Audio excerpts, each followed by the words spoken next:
There's one lesson about French bureaucracy that completely changed how I deal with it. When you first experience it, it can feel slow, unclear, a little unpredictable.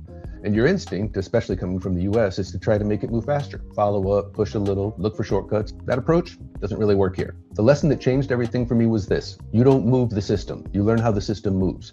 And once I understood that, everything started to feel different. Instead of asking, why is this taking so long? I started analyzing, what is the process here and where am I inside it?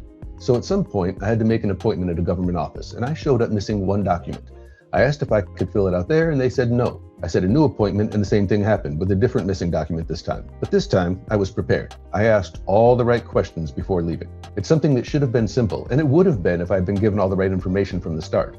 On the other hand, after 2 years, I probably should have known better. From my point of view, the whole process was just inefficient. But this isn't about efficiency, it's about respecting the process and clarity, showing up prepared, and especially patience. And once you start working with the system instead of against it, it becomes a lot less frustrating. Still frustrating, but less frustrating. If you're planning to move to France, this mindset shift will save you a lot of stress and energy, not because the system changes, but because your approach does. If this is helpful and you're considering the move, please subscribe, and I'll keep sharing the realistic side of this journey. And if you're really considering the move here, I'm hosting free webinars for people who are serious about moving to France. And if you're earlier in the process or you just want to DIY it, I also created a detailed guide with all of the information and tools you need to get your project rolling. Links to both are in the description. And whether you plan to move this year or 3 years from now, if you're serious, we should talk. Join one of the webinars to learn more. Ciao for now.